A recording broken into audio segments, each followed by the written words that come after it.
আমি ভিডিঅ'টো উপস্থাপন কৰিছোঁ ডিফু কাৰ্বি আংলং জিলাৰ পৰা। আপোনালোকে ভিডিঅ'ত যিখিনি দেখি আছে আপোনালোকে, এইটো হ'ল ডিফুৰ পৰা ডিমাপুৰ ফালে যাওঁতে পৰে। এইটো যিটো লাইনৰ কাষতে থকা মানুহৰ ঘৰ দুৱাৰখিনি অলপ দেখাইছোঁ।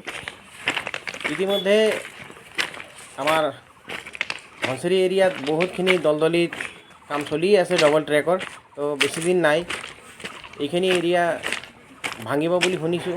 কিমানলৈকে ভাঙে আমি নাজানো, তথাপিও এটা স্মৃতিৰ কাৰণে এটা ৰাখি দিছোঁ। কেতিয়াবা মনত পৰিলে চাব পাৰিব বা চাব মন গ'লেও চাব পাৰিব আপোনালোকে। আমি ফেচবুকত এইটো পোষ্ট কৰিছোঁ স্মৃতি হিচাপত। কেতিয়াবা আপোনাৰ নিজৰ ঘৰখন কেতিয়াবা চাব পাৰিব। যদি ভিডিঅ'টো চাই অলপ হ'লেও ভাল লাগে তেতিয়াহ'লে লাইক এটা দি যাব, কমেণ্টতো কিবা থাকিলে লিখি যাব আৰু শ্বেয়াৰ কৰি দিব। ভিডিঅ'টো উপস্থাপন হৈছে আমাৰ কাৰ্বি আংলং জিলাৰ ডিফুৰ পৰা। ইতিমধ্যে ডিফুৰ ৰেলৱে ট্ৰেকৰ কাষত থকা